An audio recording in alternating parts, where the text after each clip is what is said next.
A poor student rescued an injured owl. The words echoed in Ethan's mind as he trudged through the rain-soaked campus, wondering if the small act of kindness would be the only meaningful thing he'd accomplish this month. The frigid November downpour matched his spirits, each icy droplet seeping through his threadbare jacket. A hand-me-down 3 sizes too large that hung from his shoulders like the weight of his mounting debts. 23 years old and barely surviving. His student loans accumulated interest faster than he could study for exams. The university's financial aid office had delivered the news yesterday with clinical detachment. His part-time job at the campus coffee shop wouldn't cover next semester's tuition. Not even close. Ethan's fingers, red and stiff from the cold, gripped the single dollar bill in his pocket. All that remained after buying ramen noodles to last the week. His stomach growled in protest, but he had learned to ignore its complaints. Just as he'd learned to silence the voice that whispered he didn't belong here among students who drove luxury cars and never checked price tags. The rain intensified as Ethan cut through the small wooded area that bordered the eastern edge of campus. The shortcut through these woods saved him 15 precious minutes of walking to his basement apartment, 15 minutes he could spend studying instead. His biology textbook, wrapped carefully in plastic to protect it from the rain, pressed against his side inside his backpack. He couldn't afford to replace it if it got damaged. A sound, something between a whimper and a screech, stopped him mid-stride. Ethan paused, water streaming down his face, listening. There it was again, fainter this time, coming from beneath a massive oak tree to his right. Exhaustion tugged at him, urging him homeward, but curiosity pulled stronger. He veered off the muddy path. At first he saw nothing but fallen leaves and shadows. Then a slight movement caught his eye. A bundle of wet feathers trembling against the exposed roots of the tree. An owl, its right wing splayed at an unnatural angle, eyes half closed in pain or exhaustion or both. "Hey there," Ethan whispered, crouching slowly. The owl's head swiveled toward him, amber eyes suddenly alert and wary. It was smaller than he'd expected, probably a young screech owl based on the pattern of its feathers. Though biology wasn't his specialty, the owl attempted to retreat, pushing with its good wing against the muddy ground, but only managed to slide an inch before collapsing again. It opened its beak in silent warning. "I won't hurt you," Ethan said softly, shrugging off his jacket despite the rain's chill seeping through his thin t-shirt. "You're in pretty bad shape, aren't you?" A reasonable person would have called animal control or the wildlife center, but Ethan's phone had been disconnected last week when he'd chosen textbooks over the phone bill. And leaving the owl here, injured and vulnerable to predators, wasn't an option he could live with. Decision made, he gently wrapped the jacket around the trembling creature, moving with deliberate slowness to avoid further injury. The owl's frightened eyes never left his face, but it didn't struggle as he expected. Perhaps it was too weak, or perhaps, and this thought would seem ridiculous to him later, it somehow sensed his intentions.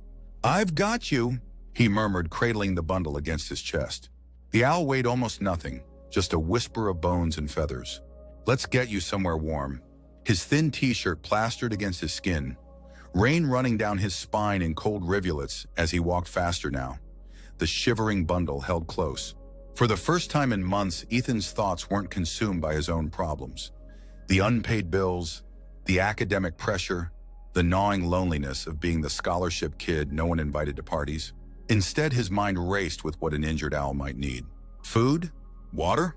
A warm, dark place to recover? By the time he reached his basement apartment, Ethan was soaked to the bone, his teeth chattering violently. The key stuck in the lock as it always did, requiring a particular wiggle and thrust he'd mastered out of necessity. The door swung open to reveal his humble domain, a studio apartment that generous listing agents might call cozy, but was in reality barely larger than a prison cell. A futon that doubled as his bed occupied one wall, a desk constructed from a door, and 2 plastic crates sat beneath a single window, and a hot plate balanced precariously atop a mini-fridge in what passed for a kitchen. The bathroom was a closet-sized space with a shower stall that released more rust than water on bad days. But it was warm. The building's ancient heating system pumped too much heat into the basement, a blessing Ethan usually counted among his few pieces of good fortune. He placed the bundled owl gently on his desk, away from drafts, and grabbed a clean towel, one of only 2 he owned.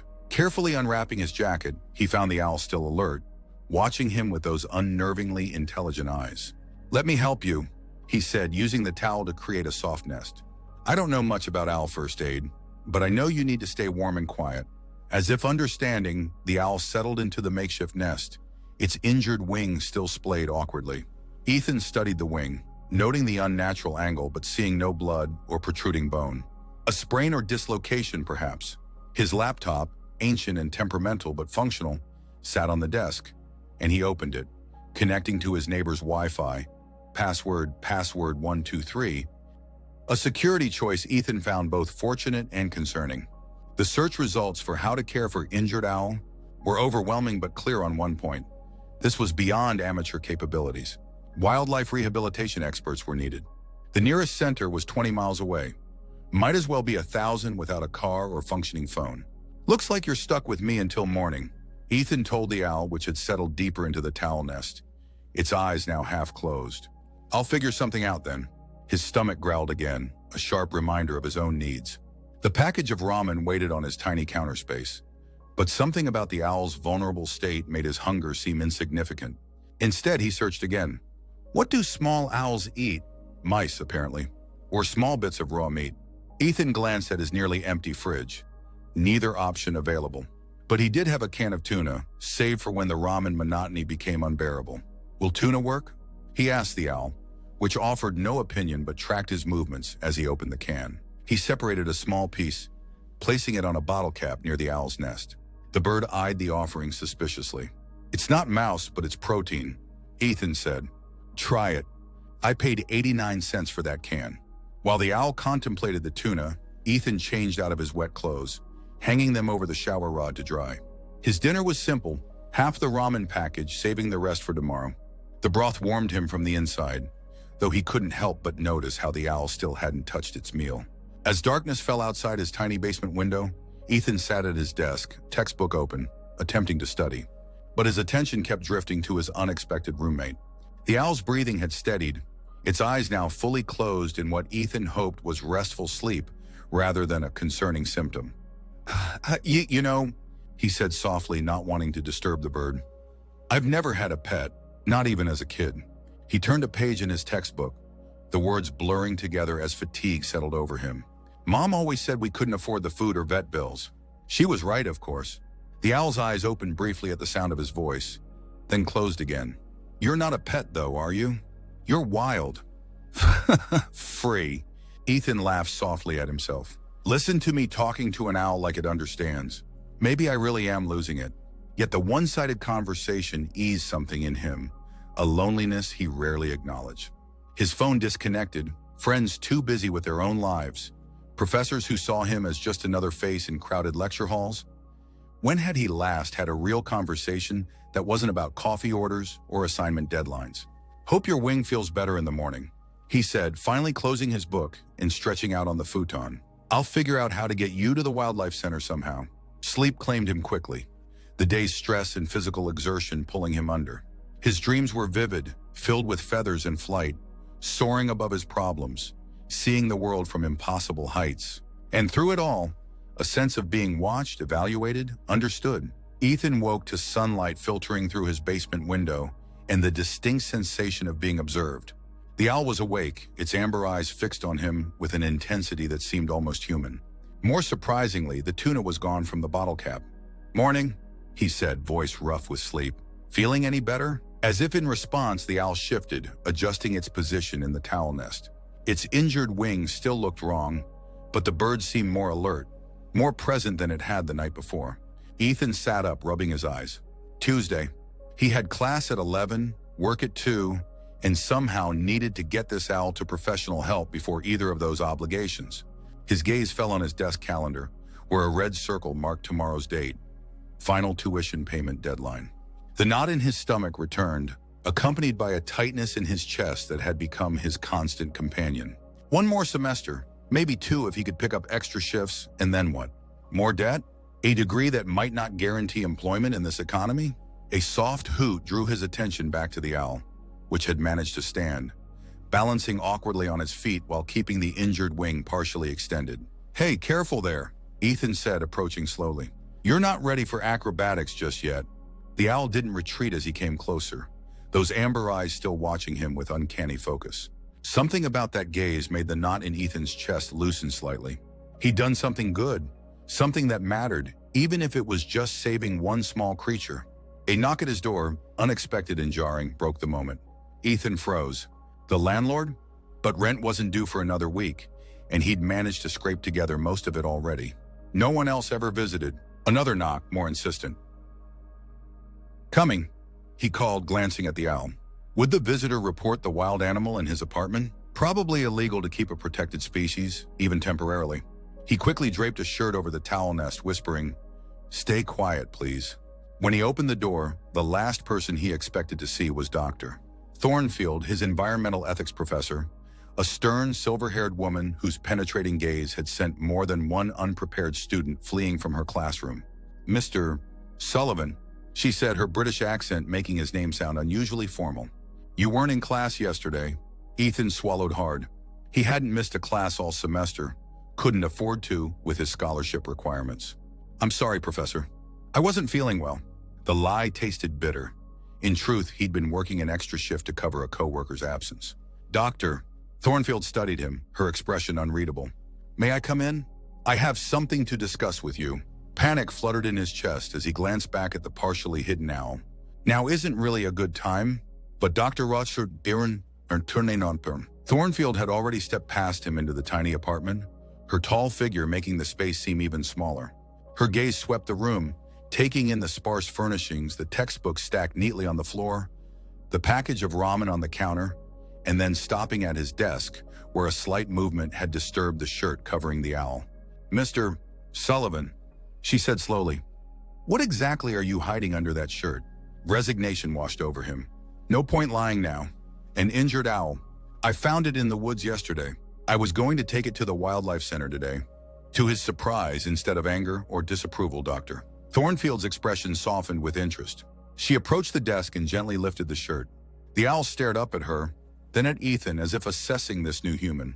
"A barred owl," she said, her voice taking on a warmth he'd never heard in her lectures. "Young adult, I'd say. And the wing? I think it's dislocated or sprained. No visible breaks or bleeding." "Doctor, Thornfield nodded, studying the bird with professional interest. "You've done well keeping it warm and quiet, though it should be in professional care." "I know," Ethan said, embarrassment heating his face. "My phone's disconnected, and I don't have a car to get to the wildlife center. I was going to figure something out this morning." The professor straightened, turning to face him fully. For the first time, Ethan noticed the manila folder she carried under her arm. "Mr. Sullivan, I came here to discuss your application for the Westridge Environmental Scholarship. The committee was impressed with your essay, but we had questions about your financial needs statement." Ethan's heart skipped. The Westridge Scholarship. Full tuition plus a modest stipend for 2 years. He'd applied without much hope, knowing the competition would be fierce. "My financial need is pretty straightforward, Professor. I'm broke." He gestured around the apartment, the evidence of his poverty evident in every corner. "Doctor." Thornfield's lips curved in what might have been a smile. "Yes, that's becoming clear. However, your compassion for this owl has answered my remaining questions more eloquently than any interview could have." She glanced at the bird again. "The scholarship committee values actions over words, Mr. Sullivan. Taking responsibility for a wild creature, at personal inconvenience and potential cost, demonstrates the ethical framework we seek to support." Hope, dangerous and fragile, unfurled in Ethan's chest. "Are you saying—" "I'm saying I'd like to drive you and your feathered friend to the Wildlife Rehabilitation Center this morning. And on the way, we can discuss the details of your scholarship, which I'm pleased to inform you has been approved." She opened the folder, revealing official university letterhead. "Congratulations." The world tilted slightly, reality reshaping itself around him. Ethan steadied himself against the desk, afraid to believe what he was hearing. "Thank you," he managed, his voice barely audible. "I don't know what to say." "You needn't say anything. Your actions have spoken for you." "Doctor, Thornfield checked her watch. "Can you be ready in 10 minutes? I have another appointment at noon." Ethan nodded, still dazed by the sudden turn of events. As Dr. Thornfield stepped outside to make a call, he turned to the owl, which seemed to be watching the proceedings with unusual interest. "Did you hear that?" he whispered to the bird. "You might have just saved my education." The owl blinked slowly, its amber eyes reflecting the morning sunlight. Talk about karma. The drive to the Northern California Wildlife Rehabilitation Center took 40 minutes, during which Dr. Thornfield explained the scholarship details and, surprisingly, shared her own history of wildlife rescue. "My first rescue was a hedgehog," she said, her usual classroom formality softening as she drove. "I was 8 years old. That experience shaped my entire career." The owl, secure in a cardboard carrier provided by Dr. Thornfield, remained silent throughout the journey, though Ethan occasionally felt its gaze through the air holes. At the center, they were greeted by Elena Vasquez, a veterinarian specializing in birds of prey. She examined the owl with gentle efficiency, confirming what Ethan had suspected: a dislocated wing joint, likely from a collision with a car or building. "He'll need a few weeks of care, but the prognosis is good," Dr. Marniwaf Surinamurunson, Vasquez said, carefully transferring the owl to a proper enclosure. "You did well, keeping him calm and warm overnight." Ethan asked. "Yes, a male barred owl, probably about 3 years old." "Doctor," Vasquez smiled. "Would you like to name him? We use names for tracking purposes. And since you're the rescuer," Ethan thought for a moment, watching as the owl settled into its new space, those intelligent eyes still finding him even across the room. "Archimedes," he said finally. After the owl and the sword and the stone, he seemed wise somehow. "Doctor," Vasquez entered the name into her tablet. "Perfect. We'll update you on Archimedes' progress if you'd like." "I would," Ethan said, surprised by how much he meant it. "I really would." As they prepared to leave, Dr. Vasquez handed Ethan a business card. "We're always looking for volunteers if you're interested. No experience necessary, we train." Ethan tucked the card into his pocket, feeling a strange reluctance to leave Archimedes behind. At the owl's enclosure, he paused for a final goodbye. "Get better soon," he said softly. The owl watched him steadily, unblinking. For a moment, brief but distinct, Ethan felt something pass between them, an understanding that transcended species. Then Archimedes turned away, settling deeper into his new nest, and the moment was gone. During the drive back to campus, Dr. Thornfield seemed lost in thought. Finally, as they neared the university, she spoke. "Mr. Sullivan, there's another matter I'd like to discuss with you. The Environmental Sciences Department has received funding for a new research project on urban wildlife adaptation. We need a research assistant, starting immediately. The position includes a stipend." Ethan stared at her, wondering if this day could possibly contain more life-changing news. "You're offering me a job?" "I'm offering you an opportunity," she corrected. "Based on what I've observed today, you have a natural affinity for wildlife and a strong ethical compass. Those qualities can't be taught." She pulled into the campus parking lot. "Think about it. Let me know by Friday." As Ethan walked back to his apartment, the events of the past 24 hours seemed dreamlike. From desperate poverty to scholarship recipient and potential research assistant, all because he'd stopped to help an injured owl in the rain. He reached into his pocket, touching the Wildlife Center's business card.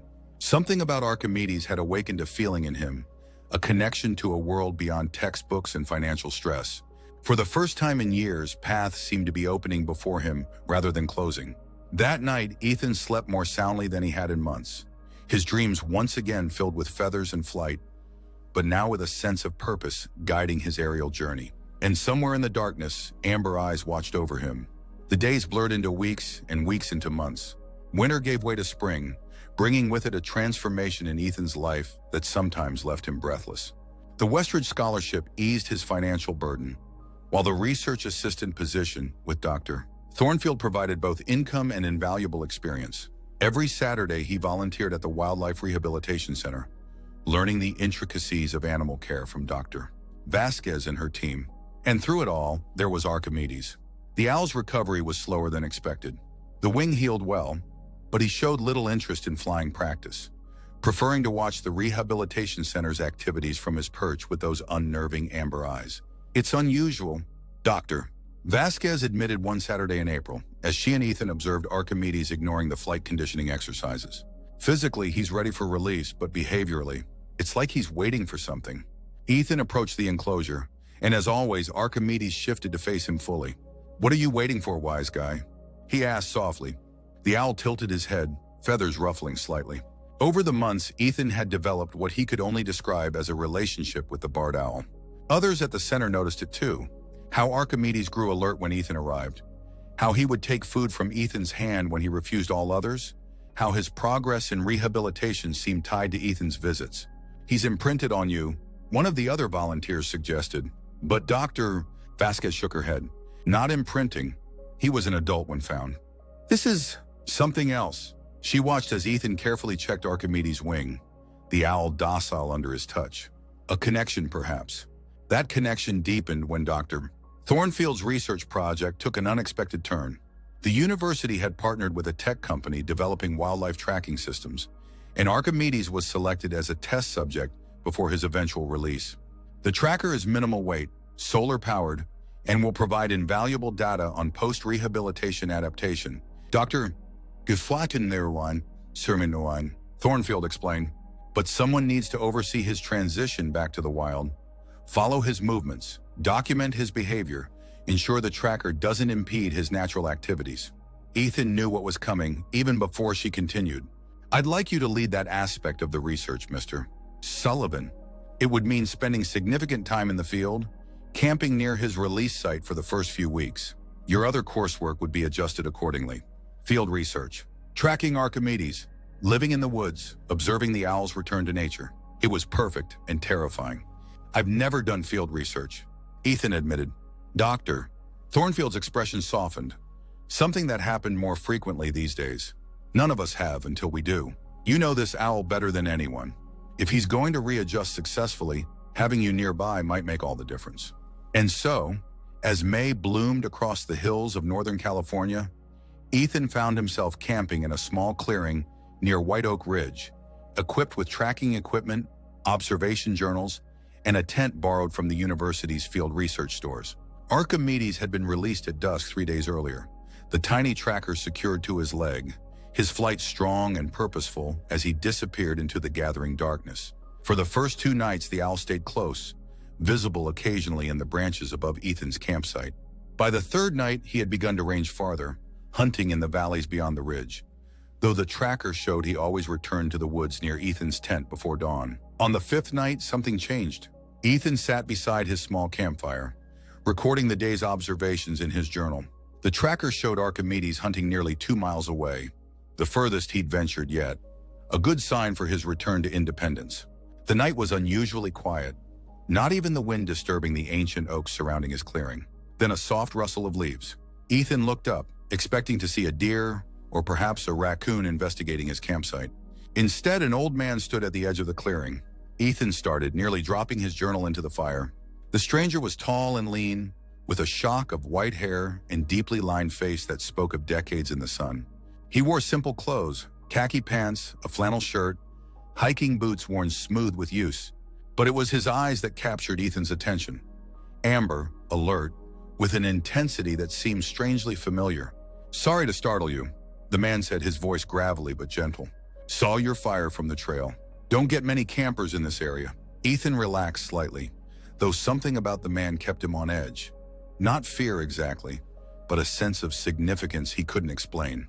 "I'm not exactly camping for fun. I'm doing field research." He gestured to the tracking equipment set up beside his tent. The old man approached, moving with the quiet grace of someone accustomed to the woods. "Wildlife research. Interesting choice." He settled on a log across the fire from Ethan, its light casting deep shadows across his weathered face. "Mind if I sit a while? Night like this, a fire's good company." Ethan nodded, curious despite his initial wariness. "I'm tracking a rehabilitated owl. Barred owl. He was injured this past winter."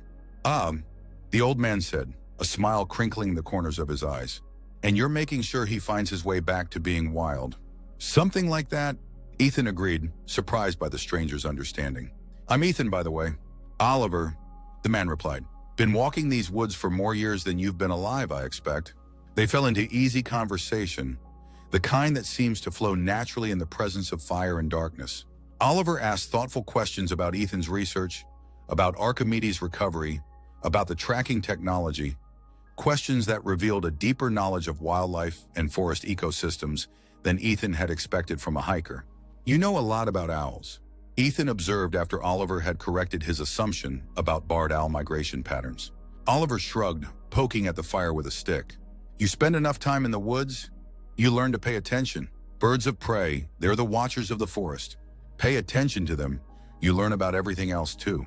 As the fire burned lower, Oliver shared stories of the ridge, its history, its hidden springs and meadows, the changes he'd witnessed over decades.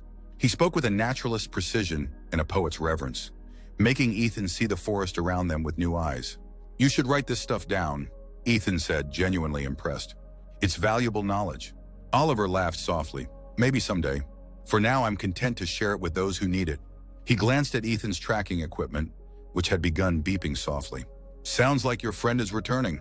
Sure enough, the screen showed Archimedes approaching from the north, moving quickly toward their location. Within minutes, a familiar rush of wings announced his arrival. The owl landed on a branch overlooking the clearing, his white and brown feathers ghostly in the moonlight. What happened next would stay with Ethan forever. Instead of maintaining his usual distance, Archimedes swooped down, gliding silently across the clearing to land on a fallen log just feet from where Oliver sat. The owl settled its feathers, amber eyes fixed on the old man with the same intensity with which it had always watched Ethan. Oliver didn't seem surprised. He simply nodded at the owl as if greeting an old friend. "Hello there," he said softly. "Good hunting tonight?" Archimedes responded with a gentle hoot, then incredibly hopped closer. Ethan watched, amazed, as the owl and the old man regarded each other in silence. Something unspoken passed between them, a recognition that transcended words. "He trusts you," Ethan said, breaking the spell. "That's unusual. He doesn't even come that close to me, and I've been working with him for months." Oliver's eyes, reflecting the dying firelight, held a hint of amusement. Owls recognize kindred spirits. He turned back to Archimedes. "Don't they?" The owl blinked slowly, then spread his wings, fully healed now, powerful and sure, and returned to his perch in the branches above. From there, he continued his vigilant watch over the clearing. "I should get going," Oliver said, rising with fluid grace that belied his apparent age. "Dawn comes early, and I've got ground to cover." "You're hiking at night?" Ethan asked, concerned. "The trails around here are pretty rough in the dark." Oliver smiled, and again Ethan was struck by the familiar intensity of his gaze. "I know my way. Been finding paths in darkness most of my life." He reached into his pocket and pulled out a small carved wooden object, offering it to Ethan. "For your research, a token of appreciation for what you're doing for these woods and their inhabitants." Ethan accepted the carving, a perfect miniature of a barred owl in flight, detailed down to the individual feathers, smooth with handling and age. "This is beautiful." "I can't take this." "You already have," Oliver pointed out. "And it's meant for you. Things have a way of finding where they belong, if we let them." He glanced up at Archimedes, then back to Ethan. "Just like people." With that cryptic statement, Oliver bid him good night and melted back into the forest, his footsteps impossibly silent on the leaf-strewn ground. Ethan stood at the edge of the clearing until the old man's form was no longer visible among the trees. Above him, Archimedes hooted softly, almost questioningly. "I know," Ethan told the owl, turning the wooden carving over in his hands. "There was something familiar about him, wasn't there?" The weeks at White Oak Ridge stretched into a month, then two. Ethan's research expanded beyond just tracking Archimedes, incorporating broader observations about the forest ecosystem. Dr. Thornfield was impressed with his field notes, particularly his detailed documentation of owl behavior patterns that contradicted established research. "This could form the basis for your senior thesis," she suggested during one of her visits to his campsite. "Perhaps even graduate work, if you're interested in continuing your studies." Ethan, who had never imagined himself as anything more than an undergraduate struggling to finish his degree, found the idea simultaneously terrifying and exhilarating. Graduate school, research grants, a career studying the interconnectedness of forest ecosystems and their guardians. Archimedes thrived in the wild, establishing a hunting territory that included the ridge and valleys beyond. Though he ranged farther each night, the data showed he always returned to the vicinity of Ethan's camp before dawn, as if checking in. Occasionally, Ethan would wake to find the owl perched nearby, those amber eyes watching over him as he slept. Oliver returned several times over those summer months, appearing at Ethan's fire without warning, sharing knowledge and stories before disappearing back into the forest. Each visit deepened Ethan's appreciation for the old naturalist's wisdom and his almost mystical connection to the woods. "Have you lived around here long?" Ethan asked during one such visit, curious about Oliver's background. The old man's eyes crinkled with that familiar amusement. "You could say I was born to these woods." He offered no further explanation, instead changing the subject to the declining oak populations in the region. It was during their fifth meeting that Oliver brought up the future. They sat beside the fire as usual, Archimedes watching from his favorite branch above. The summer night hummed with insect sounds, punctuated by the distant call of another owl. A female barred owl that had begun appearing at the edges of Archimedes' territory. "You'll be heading back to the university soon." Oliver observed not a question but a statement of fact. Ethan nodded. "Fall semester starts in 3 weeks. Doctor, Thornfield wants me to present my research findings at a symposium in October. And after that?" Oliver's amber eyes reflected the firelight, patient and knowing. Ethan hesitated. The question touched on thoughts he'd been avoiding. "I don't know. Graduate school, maybe. If I can get funding." He stared into the flames, voicing the dream he'd barely acknowledged to himself. "I'd like to continue this work, not just with Archimedes, but understanding forest ecosystems, the interconnections, finding ways to protect places like this." Oliver nodded, seemingly satisfied with the answer. The right path often reveals itself when we stop looking so hard for it. He reached into his worn backpack and withdrew a leather-bound journal, its cover darkened with age and use. "I've been thinking about what you said, about writing things down." He handed the journal to Ethan, who opened it carefully. Inside, pages of meticulous observations, sketches of plants and animals, maps of hidden springs and ancient trees, a lifetime of knowledge about White Oak Ridge and the surrounding wilderness, documented in precise, elegant handwriting. "Oliver, this is incredible," Ethan breathed, recognizing the scientific and historical value of what he held. "This could be published. It's a complete natural history of the region." The old man shrugged, though pleasure at Ethan's reaction showed in his eyes. "It's yours now. Add your own observations. Continue where I've left off." "I can't take this," Ethan protested, though his fingers tightened instinctively around the journal. "This is your life's work, and now it will become part of yours." Oliver's voice held a finality that brooked no argument. Knowledge is only valuable when shared, when it grows beyond one person's experience. That night, after Oliver had once again disappeared into the darkness, Ethan stayed up late reading the journal by firelight. The observations dated back decades, recording changes in wildlife populations, shifts in forest composition, weather patterns, and countless other details that, together, painted a comprehensive portrait of White Oak Ridge's ecosystem. One entry, dated nearly 30 years earlier, caught his attention particularly. November 15th, found injured barred owl during storm, wing broken, bringing it back to cabin for rehabilitation. Something about this one feels significant, an intelligence in its gaze beyond ordinary awareness. Perhaps this encounter marks a turning point. Ethan stared at the entry, then at Archimedes perched above him. Coincidence, surely.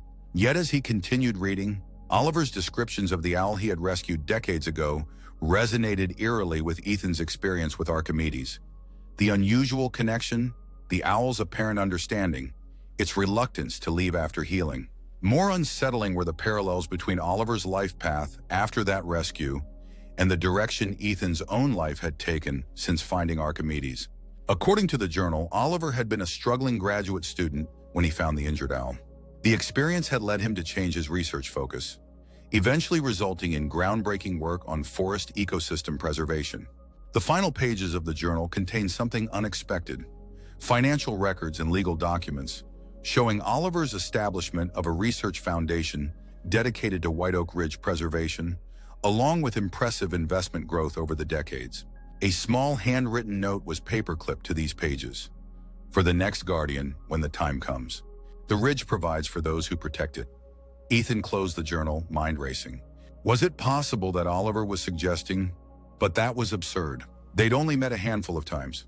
Yet the journal now in his possession represented not just knowledge, but a potential legacy, a path forward.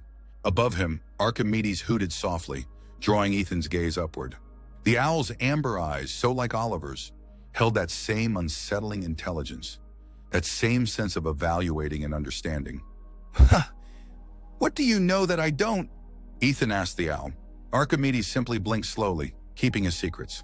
The morning Ethan packed up his campsite to return to the university, Archimedes watched from a nearby tree. The owl had fully integrated back into the wild now, hunting successfully, beginning to court the female barred owl, establishing his territory. The tracker showed healthy movement patterns. By all measures, the rehabilitation was a complete success, Ethan expected to feel satisfied as he dismantled his tent and stored his research equipment. Instead, a strange melancholy settled over him.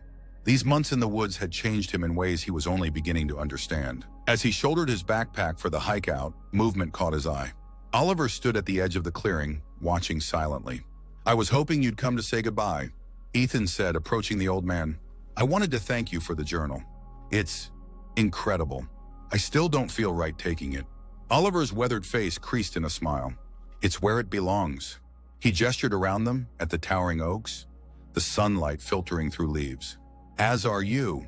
"I'll be back," Ethan promised, "for follow-up research if nothing else." "I know." Oliver's certainty was absolute. He reached out, clasping Ethan's shoulder with surprising strength. "The ridge has chosen you as it chose me long ago. Some people pass through the woods. Others become part of them." Before Ethan could question this cryptic statement, Archimedes swooped down from his perch, gliding silently to land on a branch between them. The owl looked from Oliver to Ethan and back again, as if comparing, assessing. Oliver nodded at the bird. He knows. They always know. He released Ethan's shoulder and stepped back. "We'll meet again when the time is right. Until then, the journal will guide you." "And so will he." He nodded toward Archimedes. "He's wild now," Ethan said. "He'll find his own way." Oliver's amber eyes crinkled with that familiar knowing amusement. "As will you. But paths have a way of crossing again and again in these woods." With that, he turned and walked away, disappearing among the trees as he always did, quiet as an owl's flight. Above, Archimedes called once, a farewell that echoed through the clearing, before spreading his wings and following Oliver's path into the forest. Ethan stood alone in the clearing, Oliver's journal secure in his backpack, the carved wooden owl await in his pocket. Something profound had transpired here, though he couldn't yet articulate its full meaning. As he hiked back towards civilization, Ethan's mind was already spinning with plans. Grant proposals for extended research at White Oak Ridge, potential graduate programs focused on wildlife conservation, ways to protect this forest that had somehow claimed him as its own. And through it all, a growing certainty that Oliver's journal contained more than just scientific observations, that it held the key to a legacy he was somehow meant to continue, and to a future he was only beginning to glimpse. 10 years passed, seasons turning in their eternal cycle, each bringing changes to the ridge and to Ethan Sullivan, once a desperate student, now doctor. Sullivan, director of the White Oak Ridge Research Foundation and Conservation Trust. The small cabin he had built near his original campsite served as both home and research station, its walls lined with books and data collected over a decade of work. Outside, motion-activated cameras captured the comings and goings of the ridge's wildlife, including a thriving population of barred owls descended from Archimedes and his mate. Archimedes himself had lived far longer than the average wild barred owl, maintaining his territory centered around Ethan's cabin until just last winter, when his visits became less frequent and finally ceased altogether. Ethan had found him one snowy morning, peacefully still in the hollow of an ancient oak, his mission apparently complete. The wooden carving Oliver had given him that first summer sat on Ethan's desk, alongside his well-worn copy of the leather journal, now supplemented with volumes of his own observations and discoveries. The foundation Oliver had established had grown under Ethan's stewardship, allowing him to purchase additional land surrounding the ridge, expanding the protected wilderness area to nearly 5,000 acres. Tonight, a gentle rain tapped against the cabin's roof as Ethan reviewed applications from university students seeking summer research positions.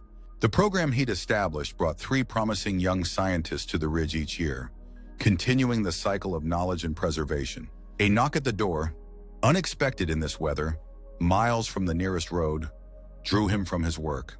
Setting aside the applications, Ethan crossed to the door, wondering if one of his research assistants had hiked out despite the rain. Instead, he opened the door to find a young woman in her early 20s, soaked to the skin, a battered backpack slung over one shoulder. Her dark hair plastered to her face, rain streaming down her cheeks. But it was her eyes that caught his attention. Amber, alert, with an intensity that seemed hauntingly familiar. "I'm sorry to bother you," she said, her voice steady despite her bedraggled appearance. "My name is Mira Chen. I'm looking for Dr. Sullivan. I found an injured hawk on the North Trail, and a hiker told me you might be able to help." Behind her, through the curtain of rain, Ethan glimpsed a shape in the darkness.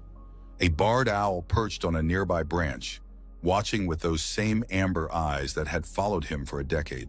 For an instant, he thought he saw another figure standing beneath the trees, tall, white-haired, nodding in approval. But when he blinked, there was only the owl in the rain. Ethan smiled, a sense of completion washing over him as cycles aligned and paths crossed once again. "Come in out of the rain," he said, stepping aside to welcome her. "I think we've been expecting you." As Mira entered, bringing with her the promise of new beginnings, Ethan glanced once more at the owl outside. It blinked slowly, its message clear in that silent gesture. The wheel turns. The ridge provides. The guardians continue. And in that moment, Ethan understood fully what it meant to be not just a millionaire in wealth, but in wisdom. A richness born not from gold, but from connection, from purpose, from becoming part of something greater than oneself. All because, on a rainy night long ago, a poor student had stopped to rescue an injured owl, never knowing it would make him not just wise, but truly wealthy in all the ways that mattered.